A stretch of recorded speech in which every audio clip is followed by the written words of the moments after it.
So oftentimes when we're jumping rope, we keep our four fingers kind of wrapped around the handles, and we keep our thumb on top of the handles, or some people like to wrap their thumbs around the handles. I prefer to have my thumbs on top because it gives better control, I feel, of the jump rope.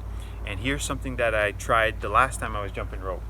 I put the jump rope under the pointer finger and the pinky finger, and the rope handles are resting on top of the other two fingers, as you can see there.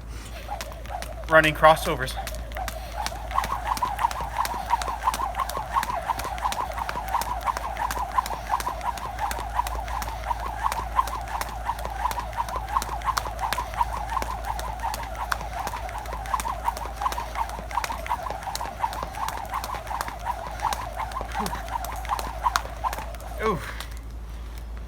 Oh, serious dust.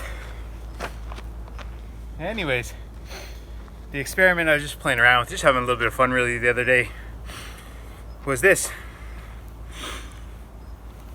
I put the jump rope, the handles, under my pointer finger, the index finger, and the pinky finger. So the handles were resting on top of the other two fingers, and then I was just using my thumb as I normally would on top of the handles.